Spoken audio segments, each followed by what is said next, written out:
City first news के सभी दर्शकों को बहुत बहुत नमस्कार। मेरा नाम है मुकेश माही। चैनत गांव में है और आज जो है धरना यहाँ 24वें दिन से लगातार जो है जारी है। दरअसल जो एक हांसी के लिए भाखड़ा की पाइपलाइन जो बिछाई जा रही है, उसी पाइपलाइन से जो है ग्रामीण पिछले 24 दिन से लगातार जो है इस धरने पर जुटे हुए हैं कि इस पाइपलाइन से ग्रामीणों को पानी जो है वो दिया जाए।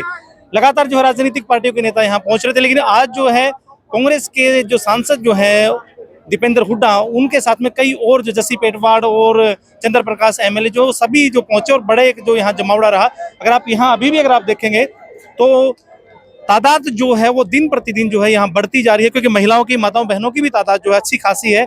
हर रोज जो है ये आज यहाँ बातें ये चल रही थी कि हर रोज जो है इस टेंट को आगे से आगे जो है वो बढ़ाया जा रहा है और यही एक मांग है। सभी जो राजनेता जो यहाँ पहुंचे उन्होंने भी यही कहा कि जो है राजधर्म के साथ साथ जो मानवता धर्म का पालन करते हुए कहीं न कहीं ग्रामीणों को जो है पानी दे दिया जाना चाहिए। कितना जल्दी ग्रामीणों की बात सुनी जाएगी, सांसद दीपेंद्र हुड्डा से हम बात करेंगे किस तरह की क्या वो अब आगे की रणनीति जो है वो लेके चल रहे। वीडियो के अंत तक चैनत गांव में पिछले 24 दिन से जो धरना चला हुआ है, जिसमें बहुत ही बुनियादी अधिकार को लेकर चैनत गांव, मेजत गांव के लोग यहाँ 24 दिन से धरना दे रहे हैं। पेयजल का अधिकार और बराबर पेयजल सबको मिले, इससे बड़ा राजधर्म कुछ नहीं हो सकता।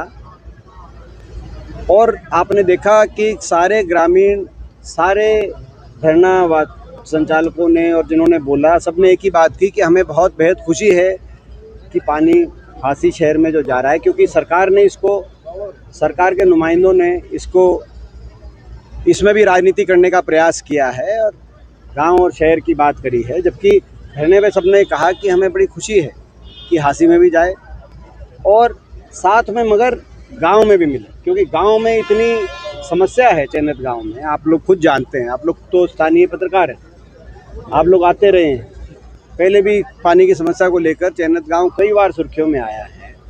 तो ऐसे में सबसे पहला दायित्व होना चाहिए सरकार का कि इसका समाधान करे, इनकी मांगों को मानते हुए। जो जिस तरीके से बाकी बहुत जगह प्रदेश में उदाहरण हैं कि including Gurgaon water supply channel का उदाहरण मैंने खुद दिया, जो ककरोई सोनीपत से होते हुए, सोनीपत, रोहतक, झज्जर और गुड़गांव के गांव में से होते हुए जाती है गुड़गांव शहर की पेयजल आपूर्ति के लिए। लेकिन वहाँ पे जितने गांव रास्ते में आते हैं उन सब के लिए प्रावधान किया गया पेयजल के, सिंचाई के लिए नहीं, पेयजल के, वाटर टैंक्स के। और यही मैं समझता हूँ यहाँ पे ये लोग समाधान के लिए ये लोग धरना दे रहे हैं।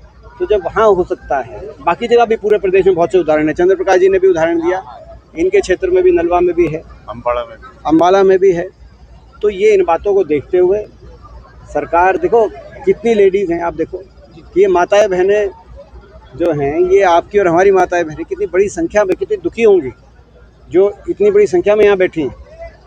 कोई माता बहन, मैं बताऊं, जो लोग राजनीति इसमें तलाश रहे हैं, वो अपना घर बार छोड़कर इस तरह धरना में नहीं बैठते।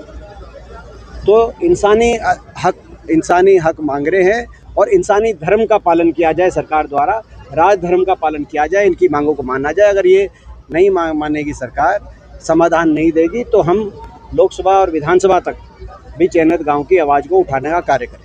विधायक विनोद राणा ने कहा कि मैं खुद धरने पे गया था, मैंने प्रपोजल दिया, लेकिन इसके बावजूद ग्रामीण मान नहीं रहे, वहाँ पे राजनीति ज्यादा हो रही है। देखिए इसमें क्या राजनीति है, इसमें तो कोई राजनीति नहीं है। वो अगर राजनीति करने की वो कोशिश कर रहे हैं तो उसकी मैं निंदा करता हूँ। राजनीति करने की कोशिश अगर उन भाजपा सरकार के नुमाइंदों द्वारा की जा रही है तो ये तो बड़ा दुख की बात है।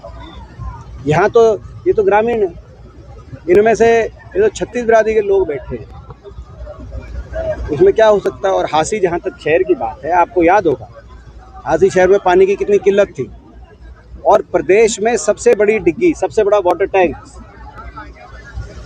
सबसे बड़ा वाटर सप्लाई का प्रोजेक्ट कांग्रेस की पूर्ववर्ती सरकार में, हुड्डा सरकार में, हुड्डा साहब की कलम से हांसी के लिए दिया गया था, इसी सोच के साथ। और ये पूरे प्रदेश के अंदर किसी भी सरकार का ये हमेशा कर्तव्य रहता होगा और रहा है कि पानी के विषय को राजनीति से अलग दृष्टि से देखा जाए। सर, कांग्रेस पार्टी को काफ़ी समर्थन मिल रहा है, कांग्रेस पार्टी को यूथ का काफ़ी समर्थन मिल रहा है, क्या कहेंगे?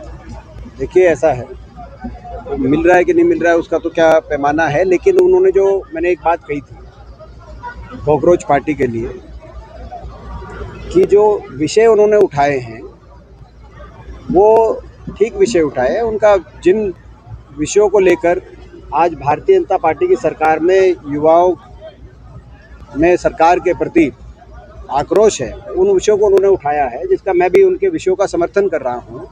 हाँ, ये बात ज़रूर है कि जंतर मंतर पे उनको परमिशन मिली प्रदर्शन के लिए।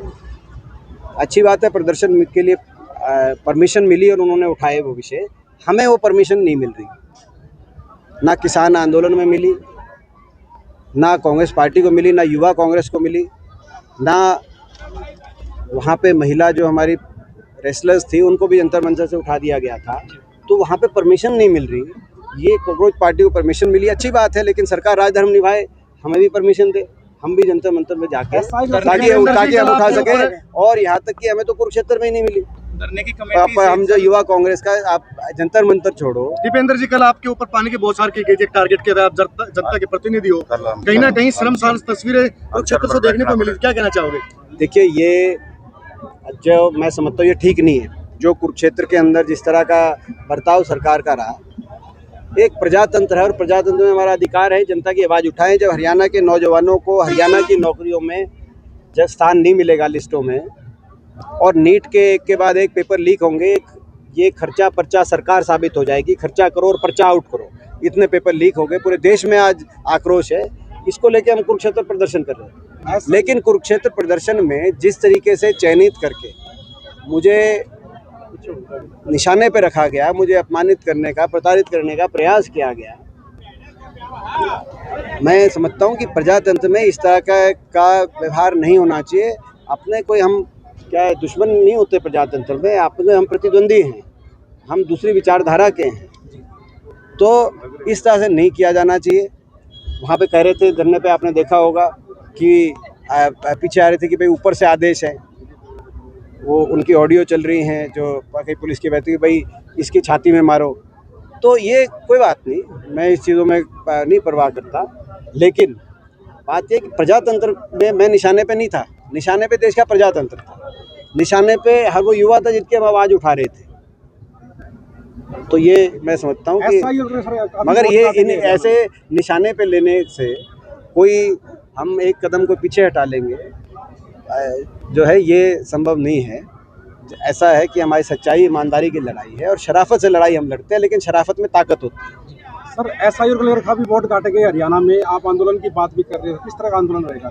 देखिए, SIR के अंदर हम लोग BLA 1 BLA 2 बना रही है कांग्रेस पार्टी की प्रक्रिया, हम लोग निगरानी रखेंगे और किसी भी तरह की गड़बड़ इनको नहीं करने देंगे। अगर फिर भी भारतीय जनता पार्टी की सरकार ने किसी रूप से दोबारा से SIR के माध्यम से वोट चोरी का प्रयास किया तो देखेंगे हमें किस रूप से इसका मुकाबला करना। धरना कमेटी और ग्रामीणों के ऊपर जो है कई FIR तक यहाँ लॉन्च मैं समझता हूँ कि ये सारी वापस होनी चाहिए। कोई भी अगर कहीं कोई वो हुआ है तो कंप्लेंट हुई है या FIR हुई है, कोई मुकदमेबाजी हुई है तो तुरंत वापस लिए जाने चाहिए। सरकार को बैठकर अपना राजधर्म इंसानी धर्म निभाते हुए बातचीत करके तुरंत समाधान करना है। इसमें समाधान में लंबा नहीं कोई, मैंने आपको बताया कि हरियाणा में इतने उदाहरण हैं। जब इतने उदाहरण हैं तो यहाँ आप इसमें अगर राजनीति खोजोगे तो ये अच्छी परंपरा नहीं है देश के लिए, प्रदेश के लिए और हमारे समाज के लिए अच्छी प्रतिष्ठा